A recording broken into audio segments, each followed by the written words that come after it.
सुप्रभात, good morning. सीधा सौदा के आज के मंगलवार के ट्यूसडे एडिशन में आप सबका स्वागत है। बढ़िया रहा हफ्ते की शुरुआत का सेशन। अच्छा, लार्जली वो गैप इंटैक्ट रहा, ब्रेथ बढ़िया थी, सारे सेक्टोरल पॉकेट्स इन ग्रीन थे, तो ठीक ही रहा, ऐसी कोई कंप्लेंट नहीं। पर 2 दिन के पावरफुल अप मूव्स के बाद आज एक consolidation type indications gift Nifty देता हुआ फ्लैट ओपनिंग का मन। ऐसे में वीरू, क्या की लेवल्स होंगे जो वॉच आउट करने और जनरली अप्रोच का रखना है मार्केट्स पे? देखिए आशीष, इन 2 सेशंस में हमने शॉर्ट कवरिंग का भरपूर मजा लिया है और स्पेशली वो शॉर्ट कवरिंग जो कि एफआईज ने जनरेट करी। इंडेक्स में substantial short cover, stock futures में शॉर्ट कवर। 2 चीज़ें हैं, बैंक निफ्टी अभी भी स्ट्रांग है और निफ्टी आईसी सबसे स्ट्रांग है। निफ्टी आईटी सबसे स्ट्रांग है, कल ऑल टाइम हाई पे क्लोज हुआ। तो पिकिंग ऑर्डर में मेरे ख्याल से आईटी आपका पहला इंडेक्स होना चाहिए या फिर स्टॉक्स होने चाहिए। निफ्टी के लिए बड़ा ब्रेक थ्रू, बड़ा ब्रेकआउट जोन वही है 24,400, 24,300। इस 100 पॉइंट के ऊपर मैं मानूंगा आशीष कि एवरेजेस को पार करने के बाद निफ्टी एक अच्छा अब शॉर्ट कवरिंग के साथ साथ फ्रेश बाइंग का कैंडिडेट भी बन रहा है। और जब तक ये जोन नहीं निकल रहा है जब तक ये 24,000 के ऊपर है और 24,300 के नीचे है, रेंज बाउंड रहेगा। और जहां तक निफ्टी बैंक का सवाल है, निफ्टी बैंक एक बड़े ब्रेकआउट के कगार पे है and that's I think 50 to 500 आशीष। ये जोन पार हो तभी बैंक निफ्टी बड़े ब्रेकआउट में कन्वर्ट होगा। बट मैं फिर कह रहा हूँ आशीष, शॉर्ट कवरिंग का मजा लिया है बाजार ने 2 दिन में, शॉर्ट कवरिंग पे ही फोकस कीजिए, चाहे वो स्टॉक फ्यूचर्स की बिना हो आशीष। बिल्कुल ठीक है। ये है जनरल अप्रोच इस समय मार्केट्स का। पर इस शो का बेसिक आइडिया है कुछ आइडियाज स्टॉक स्पेसिफिक जो हैं वो आपके सामने प्रेजेंट करे जाएं। ये सिर्फ दिमाग के चाक्षु खोलने के लिए है। इनमें ट्रेड लेना है, इन्वेस्टमेंट का मन है, वो आपका फाइनेंशियल एडवाइजर बताएगा। इस शो का वो प्रेमाइस नहीं है। रडार पे आज रखेंगे टेलीकॉम एज अ स्पेस, क्योंकि कैबिनेट की जो कल बैठक हुई उसमें फाइनली वो बैंक गारंटीज जो एक हेफ्टी अमाउंट टेलीकॉम कंपनीज को सबमिट करना था, उस फ्रंट पे केंद्र सरकार ने बढ़िया रिलीफ दे दी है। 30,000 करोड़ रुपए की इंडस्ट्री वाइड बैंक गारंटीज की बात थी और उसमें मेजरली सबसे बड़ा सरदर्द था वोडाफोन आइडिया के लिए, जिसके पास शायद बीजीज जो देने थे 24,000 करोड़ रुपए के आसपास के थे। तो मेजरली तो रिलीफ उसके लिए है, लेकिन किसी एक कंपनी का रिलीफ थोड़ा ना है, तो इंडस्ट्री के लिए रिलीफ है, तो कोई बाकी प्लेयर्स भी रडार पे रहेंगे आपके। पर वोडाफोन आइडिया इस प्लेटफॉर्म पे बहुत बार चर्चा हुई है, वो रिटेल के लिए स्टॉक है नहीं। रिलीफ जो टेलीकॉम को मिल रही है उसका इनडायरेक्ट बेनिफिशियरी है इंडस टावर। अगर वोडाफोन आइडिया डटा खड़ा रहा तो इनकी टेनेंसी वगैरह सबके लिए अच्छी खबर है। वोडाफोन आइडिया की फाइनेंशियल हेल्थ इंडस टावर के लिए अच्छी खबर है। मैं इंडस टावर को as a rub of mention कर रहा हूं, इस देश की सबसे बड़ी मोबाइल टावर इंस्टॉलेशन कंपनी। इन ग्रीन लेके चलते हैं। पर दूसरा एक और चीज, भाई लाइमलाइट हॉक कर रहा है ये बैंक गारंटी वेवर्स वाली बात, पर एक दूसरा अहम फैसला हुआ था। Cabinet committee on economic affairs CCEA ने, जिसको प्रधानमंत्री नरेंद्र मोदी चेयर करते हैं, उसने पैन 2.0 प्रोजेक्ट मंजूर कर दिया है 1435 करोड़ के आउटले के साथ। बेसिकली ये पैन 2.0 क्या हुआ, आपको फ्री अपग्रेड्स मिलेंगे आपके एग्जिस्टिंग पैन कार्ड्स पे। वो फ्री अपग्रेड क्या होगा, एक क्यूआर कोड उसमें आएगा जो शायद डिजिटल टैक्स पेयर सर्विसेज को इनहैंस करता हुआ नजर आए। तो ये फ्री कॉस्ट अपग्रेड जो आपके पैन का होगा, उसके लिए कैबिनेट ने ये आउटले को मंजूरी दी है, जिसका नाम है पैन 2.0। अब ये धंधा प्रोटीन के पास जाएगा नहीं, मुझे नहीं पता, पर बेनिफिशियरी है। जैसे इंडस टावर इनडायरेक्ट बेनिफिशियरी दिखता है इस समय सेंटिमेंट प्ले प्रोटीन के साथ। 2 दिन ओएफएस खुला था, बहुत सॉलिड रिस्पांस मिला, और ओएफएस बंद नहीं हुआ, बढ़िया खबर सामने आ गई। प्रोटियन ईगव टेक्नोलॉजीज जो है आईटी डिपार्टमेंट के लिए पैन एप्लीकेशंस एक्सेप्ट और प्रोसेस करने का काम करती है, पैन एप्लीकेशंस डिजिटलाइज करने का काम करती है। ऑलरेडी उस काम में इसीलिए मेंशन कर रहा हूं। तीसरा श्री सीमेंट है, नेटवर्क एक्सक्लूसिव है, सीएनबीसी टीवी 18 की, जिसमें कह रहे हैं श्री सीमेंट को शायद एक ब्रीदर मिलता हुआ नजर आया। सूत्रों के हवाले से खबर है कि मिनिस्ट्री ऑफ कॉर्पोरेट अफेयर्स को इंस्पेक्शन रिपोर्ट मिली है रजिस्ट्रार ऑफ कंपनीज के द्वारा। इस सीमेंट कंपनी के ऊपर जो जांच हुई थी उसकी इंस्पेक्शन रिपोर्ट आई है, जिसमें कहा जा रहा है कोई शायद दिक्कत सामने नहीं आई है। आईटी डिपार्टमेंट ने, आपको याद होगा, 4000 करोड़ के क्लेम्स श्री सीमेंट के अगेंस्ट में रेज करे थे जब स्टॉक की तगड़ी पिटाई हुई थी। खैर वो हिस्ट्री है, उसके बाद तो स्टॉक स्टेबलाइज हो गया था। लेकिन अब ये अपडेट्स आ रहे हैं कि शायद वो जो रिपोर्ट सबमिट करी गई, जो बाद में अपडेट आएंगे, जो मिनिस्ट्री को बाद में सबमिट करी जाएगी, उसमें कोई शायद दिक्कत है नहीं इन्वेस्टिगेशंस में। तो मैंने इसको फिर श्री सीमेंट को ग्रीन कर दिया। सब दिग्गजों पे फोकस कर रहा था, ग्रीन कर दिया। वीरू 3 हो गए। जैम 3 कैंडिडेट आपके, 3 कैंडिडेट अब मैं रखता हूँ आपके स्क्रीन पे, और मैं उसी थीम को लेकर चल रहा हूँ कि शॉर्ट्स कहाँ थे, एक्सट्रीमली ओवरसोल्ड ट्रैजेक्टरी में क्या था, कहाँ पे कवरिंग आ रही है। एबीबी को रखा है मैंने यहाँ पे। कल इसने 200 डे एक्सपोनेंशियल एवरेज पार किया। कल पूरे कैपिटल गुड्स में अच्छी शॉर्ट कवरिंग थी। कल इसने 200, 20, 10 सब पार किया। और ओआई को अगर आप दोनों ही सीरीज़ के बिहेवियर को एनालाइज करें तो आप क्लियरली नजर आएगा कि इस सीरीज़ के कॉन्ट्रैक्ट्स में शॉर्ट कवरिंग थी, नए कॉन्ट्रैक्ट्स में यानी दिसंबर में लॉन्ग बिल्डअप हुआ। अब कहाँ तक का स्कोप खुला है, देखिए ओआई आपकी स्क्रीन पे 30% शेट यानी मेगा शॉर्ट कवरिंग। कहाँ तक आ सकता है, ऊपर की तरफ देखिए। पहले स्विंग में करीब 7493, वहाँ पे क्या है, वहाँ पे अब फॉलिंग 50 प्लेस है, यानी नीचे के 3 एवरेजेस काट दिए, ऊपर कोई कॉलाइटर है नहीं, तो 50 डे तक का स्विंग पॉसिबल है। मैं बात कर रहा हूँ ये स्पॉट की, ठीक है। उसके बाद मैंने पिक किया है, और ये कब तक स्ट्रॉन्ग रहेगा एबीबी, याद रखिएगा, जब तक ये 7180, 7140 के ऊपर है, क्योंकि वहीं पे 20 डे प्लेस्ड है। अपोलो टायर्स, ये जो मैं 3 चार्ट्स शुरू में बोलूँगा ना, तीनों समान एक स्वरूप है। अपोलो टायर्स ये एबीबी से in terms of short covering ज़्यादा बेटर है। क्यों? क्योंकि इसने उस उठते हुए क्रम में, पुल बैक वाले क्रम में सारे एवरेजेस को पार कर लिया। 503 के ऊपर कल क्लोज हुआ। कल 500 पे पुट राइटिंग विजिबल थी, जहाँ पे 490 से लेकर करीब 500 के बीच में कल अच्छी पुट राइटिंग विजिबल है। 32 लाख शेयर हुए। आप दोनों स्टॉक्स में शॉर्ट कवरिंग का पैमाना देखिए कितना बड़ा था।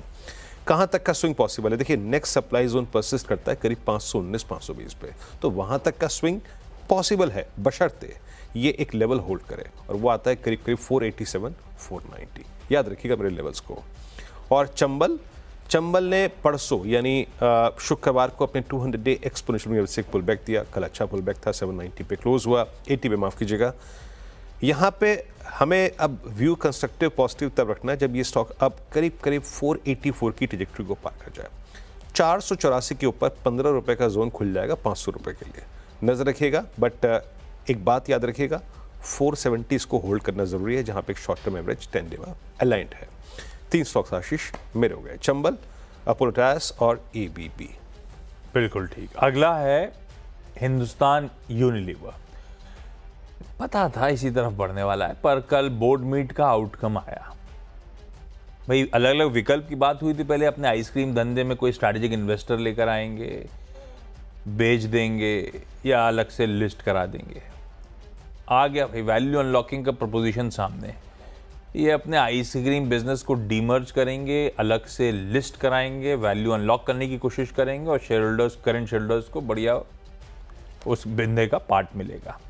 एक इंडिपेंडेंट लिस्टेड एंटिटी के तौर पे आपको आइसक्रीम का धंधा नजर आएगा। पावर ग्रिड को भी हरा रखा। इसको उत्तर प्रदेश और राजस्थान के इंटरस्टेट ट्रांसमिशन सिस्टम के लिए, उसे एस्टैब्लिश करने के लिए ऑर्डर मिला है, लेटर ऑफ इंटेंट मिला है। और छठा जो है मेरे ख्याल से आज का इकलौता लाल है, जीई वर्नोवा टीएनडी इंडिया। हालांकि लिक्विड है, इन सब बातों से दूर ये स्टॉक लगातार चले जा रहा है, कोई बाजार की तेजी मंदी से मतलब नहीं इसको। तो इस तरह के इलिक्विड स्टॉक्स में जब ओएफएस वगैरह आते हैं तो हाथों हाथ कई सारे इंस्टीट्यूशनल इन्वेस्टर्स ले लेते हैं, इसीलिए तरह से वॉच करिएगा।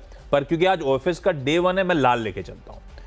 प्रमोटर एंटिटी है ग्रिड इक्विपमेंट जो 8.38% स्टेक, मतलब बेस इशू और ग्रीन इशू दोनों मिला लूं तो 8-8.5% हिस्सा बेचने की तैयारी कर रही है 1550 के भाव पे। आज लाल है, आज की डिमांड देखने के बाद कल डिसाइड करेंगे क्या करना है, लेकिन देखते हैं। आज के लिए लाल रखा हूं मैं। वीरू 6 हो गए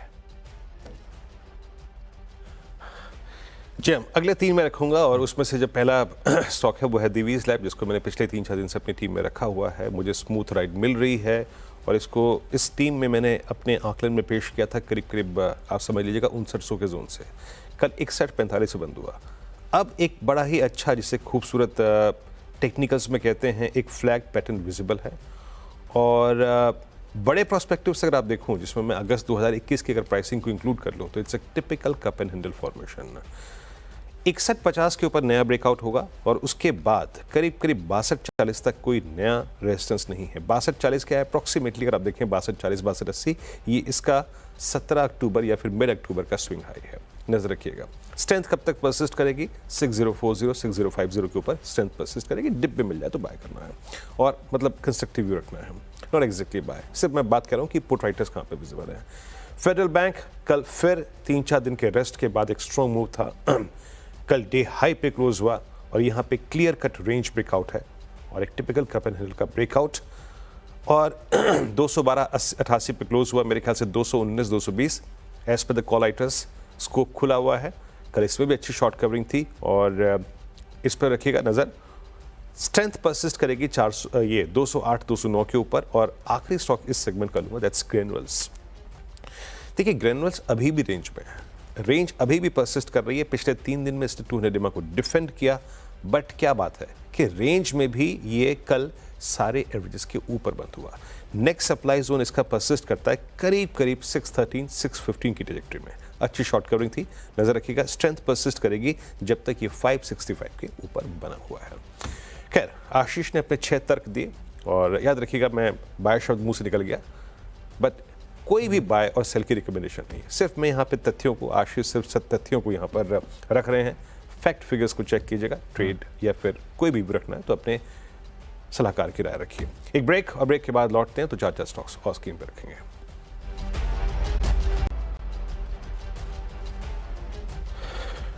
ब्रेक के बाद स्वागत है आप सभी का। अगले 4 स्टॉक्स मेरे स्क्रीन पर रखूंगा। देखिए कल HDFC bank all time high पे क्लोज हुआ। ये बाकी रेस्ट ऑफ बैंकिंग और एक और चीज, बैंक निफ्टी एक एच पे बैठा हुआ है और बाकी स्टॉक फ्यूचर्स कहाँ है जहां हमें दिमाग लगाना चाहिए। ICICI बैंक लेके आइए, दिमाग आपको कब लगाना है? 1300 की ट्रेजेक्ट्री के ऊपर अगर ICICI बैंक सस्टेन कर रहा है तो इसका मतलब ये है कि 6 और आई थिंक 29 अक्टूबर के बीच में जो स्विंग हाई था ICICI बैंक का, ही उसको टेस्ट करने को तैयार है। वो करीब करीब 1332 पे प्लेस्ड है, बशर्ते ये करीब करीब 1290-1295 के जोन को होल्ड करे। प्लेसमेंट बहुत स्ट्रॉन्ग है और उससे भी एक shade better at lower trajectories मेरे को नजर आ रही है कोटक महिंद्रा बैंक की।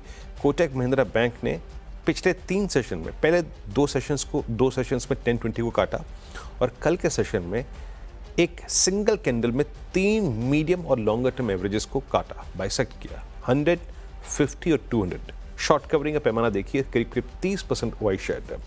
कहाँ तक का स्कोप खुला? अगर 1805 को पार करता है तो स्कोप खुला 1840 तक का, बशर्ते लॉजिकली इसको मतलब होल्ड करना पड़ेगा करीब करीब 1770 के क्लस्टर को। इंडिगो ये आई थिंक अपनी टीम में मैंने पहले भी शामिल किया था। कल 20 EMA को पार किया। नेक्स्ट सप्लाई जोन परसिस्ट करता है 4308 पे, 4310 पे, वहां तक का करीब 80 रुपए का स्कोप खुला हुआ है। इस पर नजर रखिएगा। होल्ड क्या करना चाहिए?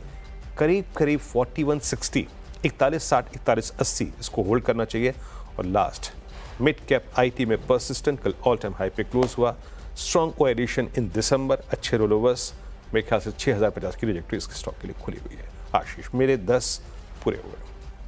ओके, कुछ ऑर्डर बैक करने की न्यूज है, उनके साथ शुरुआत करता हूं। देव इंफॉर्मेशन टेक्नोलॉजी ये कह रहे हैं भावनगर म्युनिसिपल कॉर्पोरेशन से नया ऑर्डर मिला है। दरअसल एनुअल मेंटेनेंस और डेवलपमेंट करना है ऑनलाइन प्रॉपर्टी टैक्स सिस्टम का म्युनिसिपल कॉर्पोरेशन के लिए। प्लस शाम को अपडेट आया कि इनको बेस्ट MSP यानी कि मैनेज सर्विस प्रोवाइडर का अवार्ड मिला है। कल वैसे ध्यान रखिए कि बाजार के दौरान इसकी sub division of share stock split की अपडेट आई थी, इसीलिए स्टॉक हरकत में आ चुका था। और ये डेवलपमेंट बाजार बंद होने के बाद आए। BHEL, इसको खावड़ा नागपुर के प्रोजेक्ट के लिए पावर ग्रिड कॉर्पोरेशन से नोटिफिकेशन ऑफ अवार्ड मिला है, ग्रीन कर दिया। प्रीमियर एनर्जीज कह रहा है हमारे आर्म्स को 2 लार्ज इंडिपेंडेंट पावर प्रोड्यूसर्स से 1087 करोड़ के ऑर्डर्स मिले, जिस पर जनवरी 2025 से डिलीवरीज कमेंस होंगी। LT फूड्स, सऊदी का मार्केट राइस के लिए बहुत इंटरेस्टिंग है, $2 बिलियन का मार्केट कहा जाता है। ये कह रहे हैं हम अपना नया ऑफिस रियाद में सऊदी में खोल रहे हैं, हम कुछ पैसा खर्च करेंगे और हमारा मानना है अगले 5 सालों में सऊदी करेंसी में 435 मिलियन के आसपास हम रेवेन्यूज गार्नर करेंगे। 435 मिलियन सऊदी करेंसी INR से कन्वर्ट करा तो करीब 1000 करोड़ रुपए के आसपास के एडिशनल रेवेन्यूज की बात कर रहे हैं सऊदी से। अच्छी खबर है, ग्रीन कर दिया, 10 हो गए पूरे। इनफैक्ट हम दोनों के 10-10 पूरे हो चुके हैं। क्विकली छोटा सा ब्रेक ले लेते हैं, ब्रेक के उस पर जब लौट के आएंगे तो टीम्स का क्विक रैप अप।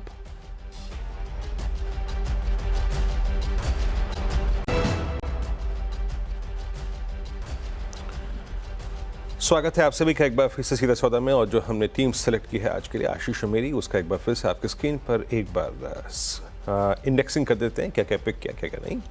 मेरी टीम में आज ABB कैपिटल गुड्स स्पेस में से पुल बैक। देखिए पहले 3 जो लॉजिक है वो completely short covering. ABB, Apollo Tyres, Chambal, तीनों ने 200 डेज से पुल बैक दिया। शॉर्ट कवरिंग कल विजिबल थी। Divi's Lab extreme strength all time high trajectory पे, Federal Bank all time high पे, ग्लेनवेल्स within range, but within range all averages के ऊपर क्लोज हुआ। ICICI बैंक की स्ट्रेंथ और कोटक महिंद्रा बैंक ने कल एक ही सेशन में 3 एवरेजेस को काटा, स्ट्रॉन्ग क्लोज था।